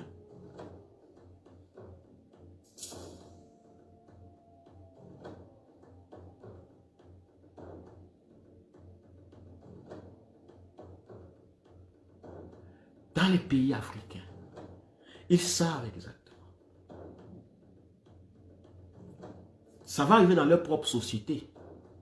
avec l'intelligence artificielle, les gens vont perdre le travail, il y aura disruption partout. Il y aura beaucoup de pertes, beaucoup de troubles. Mais ils testent d'abord. Ils testent d'abord à quoi ça pourrait avoir, à l'allure que ça pourrait avoir. On commence à tester dans les pays africains, Cameroun. Est-ce qu'on sera possible de diriger demain? Comment contrôler les manifestations? Comment faire de telle sorte que les gens ne se manifestent plus? Ils ont créé des appareils. Des appareils avec des sondes sonores. Qu'on braque sur les populations. Vous ne pouvez pas vous marcher, vous ne pouvez pas. C'est encore dans l'utilisation de l'armée. C'est encore dans l'utilisation de l'armée américaine. Quand la technologie là va sortir de l'armée, ils vont mettre ça, ils vont envoyer. Quand il sera vieille d'ici 2-3 ans, parce que la technologie avance très vite, ils vont donner ça aux pays pauvres, aux dictateurs. Les dictateurs vont pouvoir contrôler. C'est-à-dire que si Biya au pouvoir, par exemple, et que la France veut que Biya défende ses intérêts, par exemple. La France veut que Biya reste au pouvoir jusqu'à 100 ans. On va lui donner ces appareils. Ce qu'ils vont faire avec, c'est quoi? C'est que ces appareils font ceci. Partout où il y a manifestation, on braque ces appareils sur ces endroits. Vous recevez des cris ou bien des bouffées, des chocs de chaleur. Vous ne pouvez pas rester pour manifester. Vous entendez des choses, des bruits dans vos oreilles qui vous empêchent. Vous ne pouvez pas aller à l'endroit pour vous manifester. Vous ne pouvez même plus vous rassembler. Ils vont utiliser ça. Je vous dis qu'ils sont prêts à aller partout, à tous les coups. Ils sont prêts à aller jusqu'au bout, ces gens. Les intérêts de ces pays sont colossaux. Ce sont des milliers, des milliers, des milliers de milliards. C'est des milliers, des milliards, des milliers, des milliards de tonnes de pétrole, de diamants, d'or, de colbart. C'est des hectares de terre arable.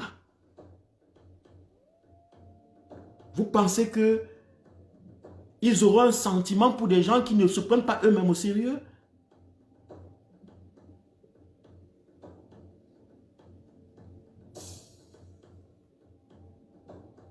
Vous pensez que eux, ils auront un sentiment pour des gens qui disent qu'ils sont prêts à vivre sans président, ils sont prêts à fonctionner sans président? Mais c'est bon.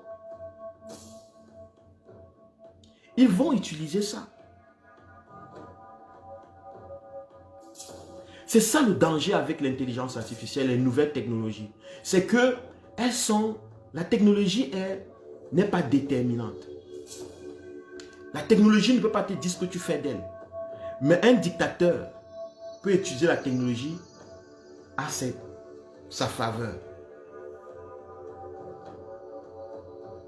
Un démocrate peut utiliser la technologie à sa manière aussi. La technologie Je peux utiliser Facebook, manipuler les votes. Je peux utiliser l'ordinateur même. Et je manipule le software pour que ça me donne moi gagnant. Si je veux rester au pouvoir forcément. Mais je peux utiliser le même ordinateur et faire des votes transparents. Si je suis un véritable démocrate. La technologie n'est pas déterminante.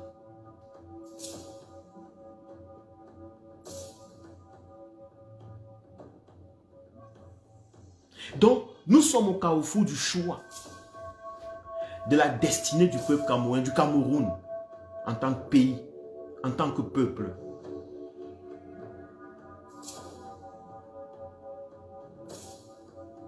Parce que ils sont en train d'expérimenter la techno-gouvernance. Ils sont en train d'expérimenter un nouveau mode de gouvernance dans les pays africains. Ils sont en train de voir, leurs populations sont plus conscientes. Ce sont des pays qui ont au moins 50 à 100 ans de démocratie réelle. Au moins. pas parfaite, mais et qui s'exerce. Les nôtres, on les appelle, on vous appelle à la conscience, vous rejetez, vous vous moquez, vous emprisonnez, vous applaudissez. Quand on emprisonne, quand on tape, quand on casse, vous dites que c'est bon ce qui arrive aux Camerounais parce qu'ils sont allés contre les institutions. Vous ne vous posez pas la question. Est-ce qu'une institution a déjà eu mal? Est-ce qu'une institution a déjà souffert un jour? Oh, ils ont cassé les ambassades. Est-ce qu'une ambassade a déjà souffert? Vous ne voyez pas ce que vous êtes en train de dire. Vous êtes en train de leur dire que ce qui est important pour vous, c'est ce qui ne souffre pas. Et ce qui ne souffre pas, c'est la technologie. La technologie ne souffre pas. Et ils ont vu ça depuis. Ils ont vu que même les gens qui mettent à la tête dans les pouvoirs des pays africains souffrent. Et c'est eux qui doivent porter tout le temps les casses, les casses. Ils ne veulent plus ça. Même eux-mêmes, ils souffrent chaque fois qu'on leur rappelle que Biya est un dictateur, machin. Ils dorment pas la nuit, ils doivent expliquer. Ils doivent tout le temps se défendre. Ça fait souffrir même les Macron et tous ces gens. Ils sont en train de réfléchir. Vous dites que les Camerounais, vous êtes contents, c'est bien qu'on a arrêté Kamto parce que Kamto est allé contre les institutions. C'est bon comme on a tapé, on a cassé la tête de Mamadou Mota parce que Mamadou Mota est contre des institutions. C'est bon comme les Camerounais, la diaspora sont emprisonnés, je ne sais pas quoi. Il faut qu'on les arrête parce qu'ils sont contre les institutions. Posez-vous la question, est-ce qu'une institution souffre?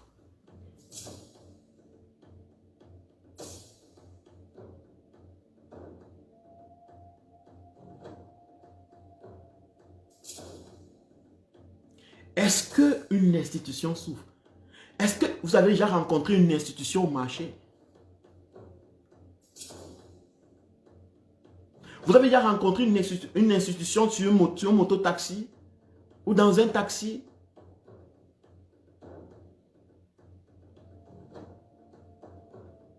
En fait, ce que vous dites, vous êtes en train de dire, quand tu es en prison parce qu'il allait contre le vide, contre rien. Mamadou Mota est en prison parce qu'il s'est levé contre rien. C'est ce que vous êtes en train de dire. Que Bibou Nissak est maltraité en prison, tabassé.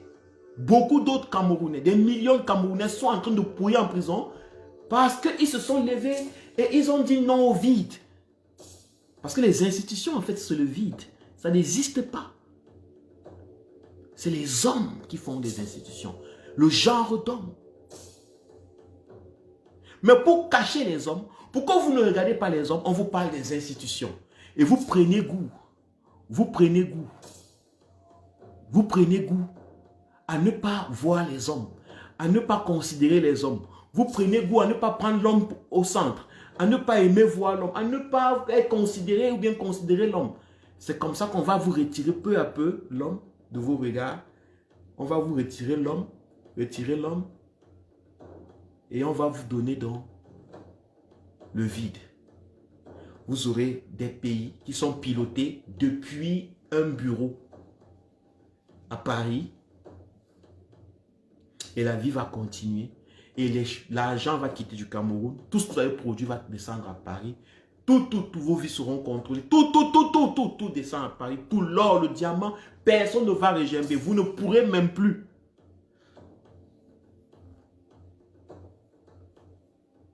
Vous ne pourrez plus.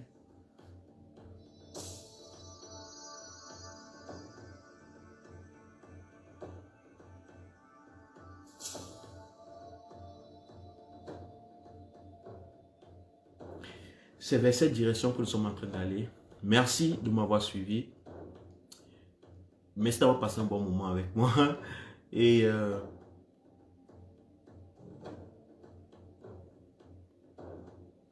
j'encourage tous les Camerounais, soucieux de la nation camerounaise, soucieux de l'homme, la vie, de s'activer.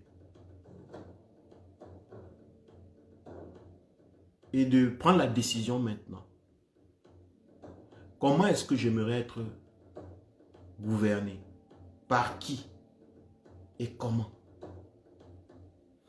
Aimerais-je que mon président existe, oui ou non? Aimerais-je que mon président soit vivant, oui ou non? Qu'est-ce que j'aimerais que mon président fasse pour qu'il me prouve qu'il est vivant? Comment est-ce que j'aimerais voir mon président? Comment est-ce que j'aimerais que mon président... Quelle est la relation que j'aimerais avoir avec mon président? Que chacun se pose. Parce que ce sont la réponse à ces questions qui va déterminer la suite des pays africains, particulièrement le Cameroun.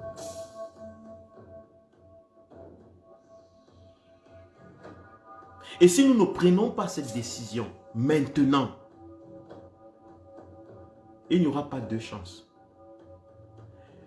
Nous sommes à la sortie d'un ancien régime. Période de transition à une nouvelle possibilité. Qu'est-ce que nous faisons de ça en tant que Camerounais? Là est la question. Nous faisons quoi de cette possibilité? À ce carrefour où nous nous trouvons, en tant que jeunes, comment est-ce que tu veux te regarder demain, dans 10, 20 ans, dans Yaoundé, dans Douala, dans Garoua? Comment est-ce que tu veux te voir? Comment est-ce que tu veux te sentir?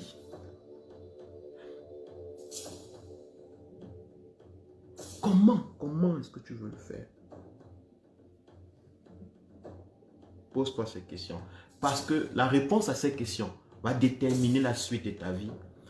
Et si les millions de Camerounais se posent ces questions sincèrement et prennent conscience honnêtement et sincèrement, constater la vacance du pouvoir au Cameroun serait une conséquence naturelle. Un citoyen conscient constate la vacance. Il constate que son président n'est plus. Un citoyen conscient constate.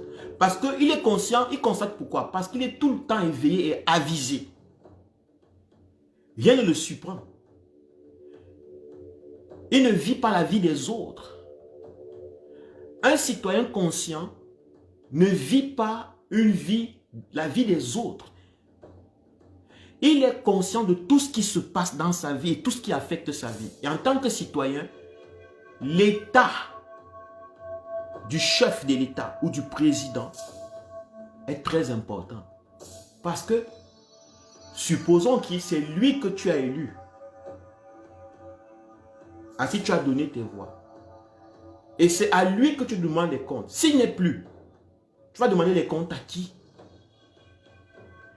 Et si ce que tu as demandé, ce pourquoi tu l'as voté, ne vient pas ou n'est pas réalisé, tu vas te plaindre chez qui?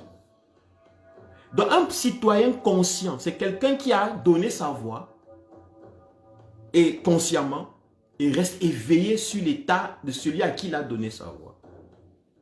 Et je vais vous dire quelque chose. La vacance du pouvoir, ce n'est pas un cycle politique. C'est dans les états conscients, dans les sociétés où les individus sont conscients. Voilà encore un Jacques-Calvin Barga qui dit il y a des institutions pour constater la vacance du pouvoir. Vous voyez, ils mettent les institutions devant. Pourtant, le constat doit être fait par des hommes. Parce que lorsqu'ils mettent des institutions devant, ils se sentent détachés du problème. Ils ne sont pas acteurs de la politique dans leur pays. Ils ne sont pas acteurs des événements dans leur pays. Ils sont détachés, ce sont les institutions. J'ai posé une question ici, M. Mbarga. Avez-vous déjà rencontré des institutions en train de faire du marché sur une moto, dans un bus?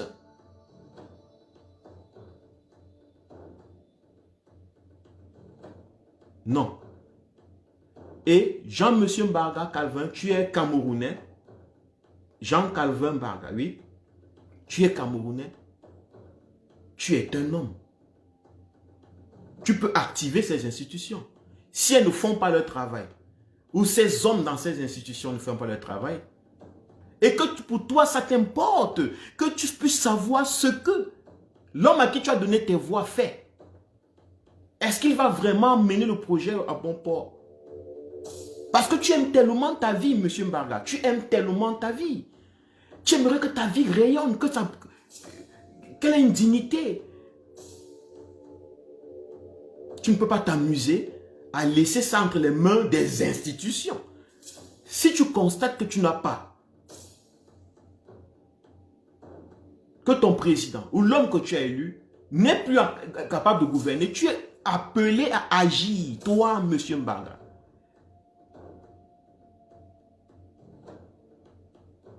Monsieur Mbarga, tu es appelé à agir. C'est si toi tu agis, j'agis, tout le monde agit, même si les institutions, les soi-disant institutions dormaient, ça peut les... Ah oui, c'est vrai, hein, oui, c'est vrai.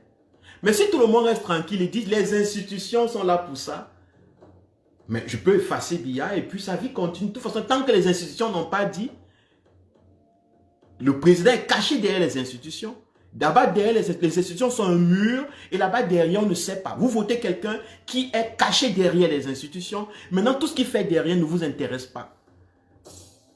La vacance d'un chef de l'État n'est pas que constatée par le fait qu'il vit ou qu'il ne vit pas. Un chef d'État doit être physiquement capable et mentalement capable. Et d'être intellectuellement, mentalement répondant. Si un de ces aspects manque, il y a vacance.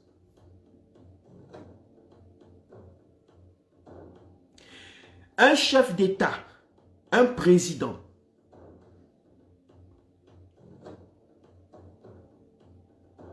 doit être physiquement et mentalement capable. Mentalement, ça veut dire qu'il gère encore, il peut signer, il peut parler, il peut échanger, il peut discuter avec les ministres, il peut. Mais ça ne suffit pas. Parce que quelqu'un peut parler avec les ministres, discuter et signer étant couché sur le lit d'hôpital. L'un des aspects du président, le rôle d'un président, c'est le rayonnement diplomatique. Ça veut dire quoi? Un chef de l'État qui ne rayonne pas physiquement donne une mauvaise image de son pays. Ça veut dire que si Biya est mentalement en forme, mais physiquement pas en forme, quand il sort pour aller parler, défendre l'image du Cameroun à l'extérieur, il ne rayonne pas. Parce que à l'extérieur, on reconnaît, on regarde le pays. Le président ressemble au pays. L'état du président, l'allure du président physique ressemble à l'allure physique de ce pays. Donc l'image est très importante. Voilà pourquoi la vacance n'est pas juste une affaire de il est mort, il est mal. Non. Parce que les morts peuvent signer. Les morts peuvent signer les décrets. Comment vous saurez qu'il est mort si on n'a pas déclaré qu'il est mort? Donc, le fait qu'il soit seulement, qu'il puisse continuer à signer les décrets, ce n'est pas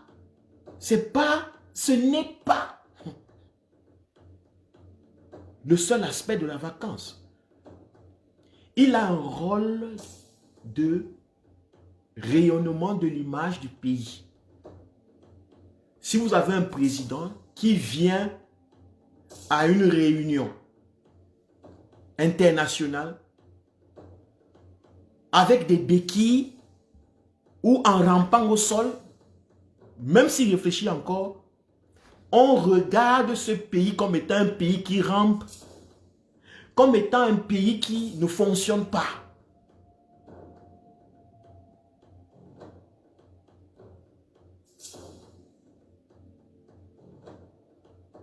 Donc, un citoyen conscient,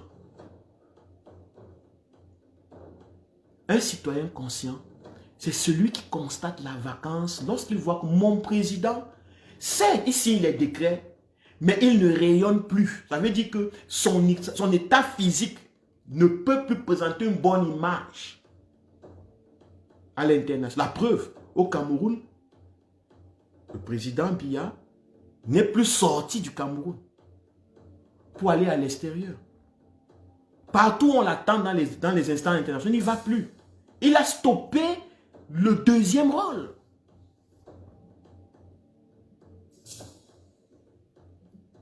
Ça veut dire que le deuxième rôle, le rôle de rayonnement, c'est terminé. Ça veut dire qu'il y a vacances. Même s'il vit encore.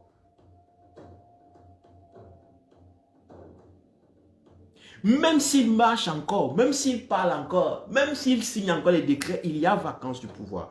Parce que ces deux aspects, c'est ça qui fait le président. Un président doit être physiquement en forme parce qu'il doit être actif. Il doit marcher, il doit parler, il doit monter, il doit descendre. That is the role of a president. Et lorsqu'il ne peut plus faire ça, il y a vacances. Même s'il réfléchit encore, il peut se mettre de côté, il devient conseiller. S'il veut. Si on veut même. Mais il y a vacances. Et ça doit être constaté. Parce que si vous ne faites pas ça maintenant, ok, je vais vous expliquer. Merci, bonne soirée exactement à tout le monde. Et merci à Déborah, Jean-Marie, merci pour ta participation. Luc Boglom, merci.